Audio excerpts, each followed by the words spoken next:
दोस्तों आज हम सी प्रोग्रामिंग की क्लास में सीखेंगे स्वैप करना, दो वैल्यूओं को स्वैप करना using the third party variables के द्वारा। यानी कि हम एक थर्ड पार्टी वेरिएबल्स के द्वारा दो वैल्यूओं को स्वैप करना सीखेंगे। स्वैपिंग क्या होती है दोस्तों, हम इस प्रोग्राम में सीखेंगे।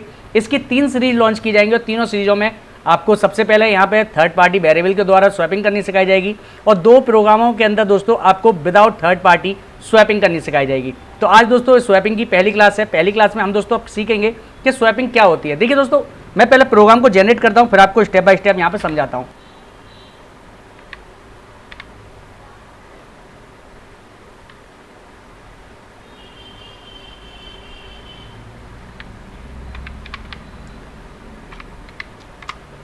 हमने सबसे पहली लाइन लिखी इंक्लूड studio.h यानी सी की हेडर फाइल।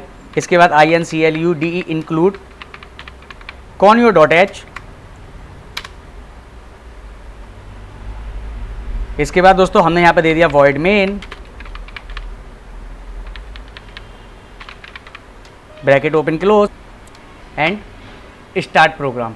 यानी दोस्तों ये है हमारी सी की। तो दोस्तों हमने अपने प्रोग्राम को लिख लिया है। अब दोस्तों यहां पे हम अपने प्रोग्राम को टाइप करते हैं। तो प्रोग्राम है हमारे पास दोस्तों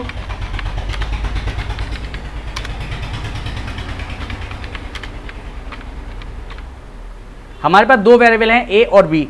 इन दोनों के बीच में जो एक्सचेंज का काम करेगा वो दोस्तों हमारे पास करेगा यहाँ पर टेम्प, और हमने सेमीकोलन लगा दिया और ये हमने यहाँ पे एक वेरिएबल अपने पास डिफाइन कर लिया कि भाई टेम्प जो है वो बीच में एक एक्सचेंजर का काम करेगा, एक ब्रोकर का काम करेगा, एक दलाल का काम करेगा जो ए से पैसे लेके बी को देगा और बी से पैसे लेके ए को देगा। यहाँ पे मीडिएटर का काम कर रहा है ये।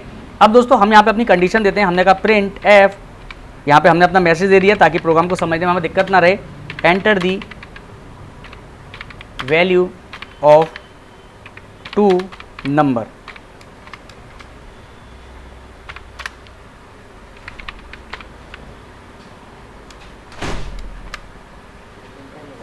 इसके बाद 2 बार हमने %d लगा दिया यहाँ पे, पहला डी और दूसरा डी। इन्वर्टेड कॉमा बंद करेंगे, कॉमा हमें किस किस की वैल्यू को प्रिंट करना है, हमें ए की वैल्यू को प्रिंट करना है, कॉमा एंड बी की वैल्यू को प्रिंट करना है एंड सेमीकोलन। इसके बाद दोस्तों हमें यहाँ पे अपनी कंडीशन देनी है। कंडीशन क्या है, हमारे पास टेम्प बराबर है हमारे पास ए और हमारे पास ए बराबर है बी सेमीकोलन और बी बराबर है ए के सेमीकोलन। अब दोस्तों हमें यहाँ पे क्या करना है, हमें इसका लेना है प्रिंट आउट, यानी कि हमें प्रिंट एफ। हमने यहाँ पे कमांड दे दी। हमने यहाँ पे क्या किया है, हमने कहा ए की वैल्यू %d में डिफाइन करें, उसके बाद बी की वैल्यू इक्वल टू %d में डिफाइन करें, इन्वर्टेड कॉमा बंद, ए की वैल्यू और बी की वैल्यू ब्रैकेट बंद सेमीकोलन एंटर और लास्ट में getch program open close bracket open close semicolon और यहाँ पे हम प्रोग्राम को क्लोज कर देते हैं। तो हमारा यहाँ पे प्रोग्राम कंप्लीट हो गया। अब हमारे पास ए और बी 2 वेरिएबल हैं। हमने एक टेम्प एक थर्ड पार्टी वेरिएबल माना है। ए और बी की वैल्यू हम यहाँ पे प्रिंट करवाएंगे, यानी कि हम इसको एग्जीक्यूशन टाइम पे देंगे। टेम्प में ए की वैल्यू जो है वो टेम्प के बराबर रहेगी, ए के बराबर बी की वैल्यू रहेगी और बी के बराबर ए की वैल्यू रहेगी। प्रोग्राम को रन करते हैं, कंट्रोल F9 हम दबाते हैं तो दोस्तों देखेंगे हमारे पास एक एरर आ रहा है। एंटर करते हैं, कहाँ पर एरर है इसको डिफाइन कर लेते हैं। तो यहाँ पे कह रहा है ए बराबर बी। तो देखिए यहाँ पे हमने सेमीकोलन लगाना भूल गए हैं, हमने सेमीकोलन लगाया, कंट्रोल F9 दबाएंगे तो आप देखेंगे दोस्तों हमारे पास यहाँ पे एक प्रोग्राम आ गया। पहले हम यहाँ पे दोस्तों कोई भी एक नंबर देते हैं क्योंकि हम इसको एक बार ट्राई कर चुके थे। तो पहले हम यहाँ पर CLR SCR अपनी कमांड लगा देते हैं।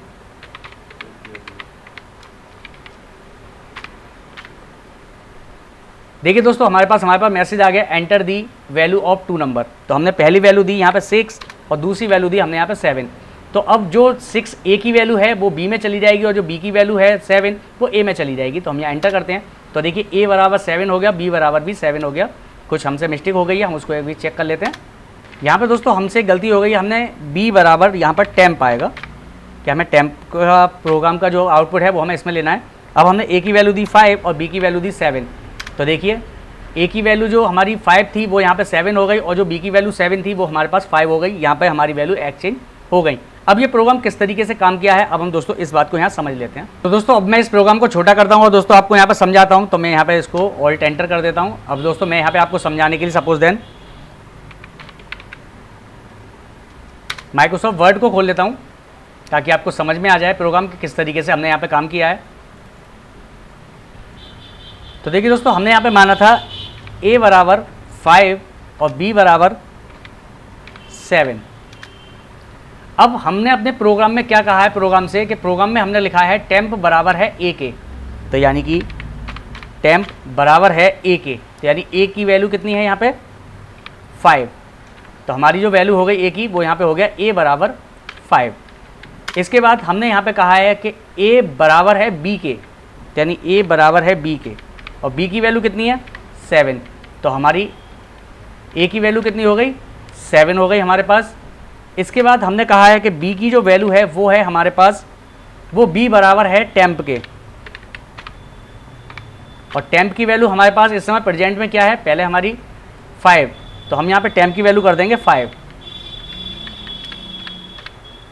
तो हमारा देखिए दोस्तों, जो हमने ए की वैल्यू 5 दी थी वो हमारी बी में सेट हो गई, और जो बी की वैल्यू हमने 5 दी थी वो हमारी 7 में सेट हो गई। इस तरीके से दोस्तों हमारा ये प्रोग्राम यहाँ पर रन करता है कि जो भी हमारा जो मीडिएटर है, जो हमने टेम्प माना है, इसका काम यही है कि ये दलाली करता है, और ये ए की वैल्यू को बी में रख देगा और बी की वैल्यू को ए में रख देगा। मैं इस प्रोग्राम को एक बार और आपको रन करवा के दिखाता हूँ। यहाँ पे हम कंट्रोल F9 दबाते हैं, हमने देखिए ए की वैल्यू मानी 10 और बी की वैल्यू मानी हमने 25। तो अब ए बराबर हो जाएगा 25 और बी बराबर हो जाएगा 10। तो देखिए दोस्तों, ए बराबर हो गया 25 और बी बराबर हो गया हमारा 10। तो इस तरीके से दोस्तों हमारे पास ये प्रोग्राम काम करता है। यहाँ पर है swap of 2 number using third party variable के द्वारा दोस्तों। तो आई होप दोस्तों आपको ये प्रोग्राम समझ में आ चुका होगा। अगर आपको वीडियो दोस्तों अच्छी लगी हो, वीडियो से आपको कुछ समझ में आया हो, तो दोस्तों अगर आपको ये वीडियो अच्छी लगी हो तो चैनल को सब्सक्राइब करके बेल आइकन दबा दीजिएगा। हम अगली प्रोग्राम में दोस्तों हम लोग सीखेंगे swapping of 2 number without using third party variable. तो चलिए दोस्तों, हम आपसे मिलते हैं अपने दूसरे प्रोग्राम में। आज के लिए इतना ही।